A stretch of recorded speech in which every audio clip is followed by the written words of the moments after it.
Welcome to সাইকোলজিস fair.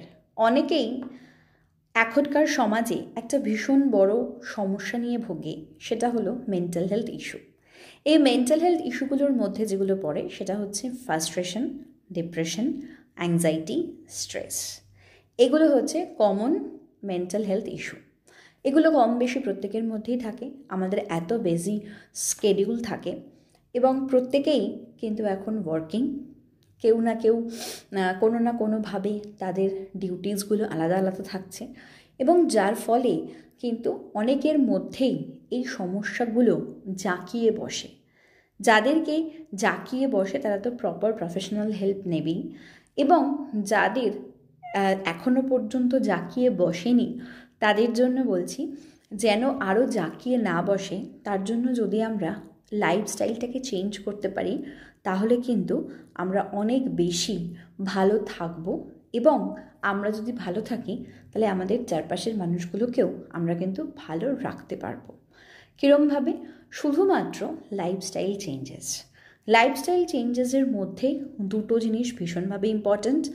একটা হচ্ছে আমাদের যোগা, অর্থাৎ প্রত্যেক দিন একটা এক্সারসাইজের সেশন, মানে 15 থেকে 20 মিনিট আমরা যদি কতগুলো এক্সারসাইজ করতে পারি যেটা আমাদের মাইন্ডকে ফ্রেশ রাখবে, তাহলে সেটা হলে পরে আমাদের মধ্যেকার অনেক ধরনের সমস্যা, মানসিক সমস্যা, সেগুলো কিন্তু আমরা দূর করতে পারি।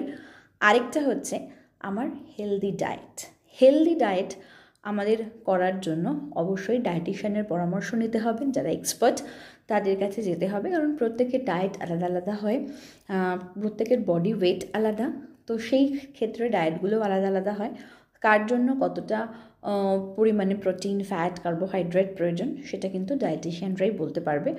তো সেই জিনিসটা কিন্তু আমাদের ডায়েটিশিয়ানের কাছ থেকে গিয়ে নিতে হবে, নিয়ে সেই অনুযায়ী আমাদের ডায়েট ফলো করা উচিত। এবং হেলদি ডায়েট যদি আমরা করি, এবং তার সাথে আরেকটা খুব ইম্পর্টেন্ট জিনিস, সেটা হলো আমাদের ঘুম। প্রত্যেকটা মানুষের, প্রাপ্তবয়স্ক মানুষের 6 থেকে 8 ঘন্টা ঘুমানো উচিত।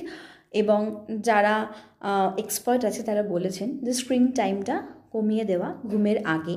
যদিও সেটা আমাদের সবসময় হয়ে ওঠাটা পসিবল হয় না, তবুও যদি আমরা হেলদি লাইফস্টাইলকে রিড করতে চাই তাহলে কিন্তু আমাদের সেটাকে মেনটেন করা উচিত, যে আমাদের যে ঘুমের সময় রয়েছে সেই সময়ের 8 ঘন্টা আগে আমরা কিন্তু আর স্ক্রিন টাইম করবো না, মানে মোবাইল দেখবো না বা ল্যাপটপ বা টিভি, প্রত্যেকেই আমরা জানি।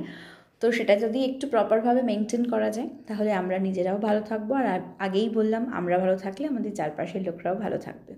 তো এই ছোটো ছোটো জিনিসগুলো যদি আমরা চেঞ্জ করি তাহলে আস্তে আস্তে দেখবো অনেক কিছু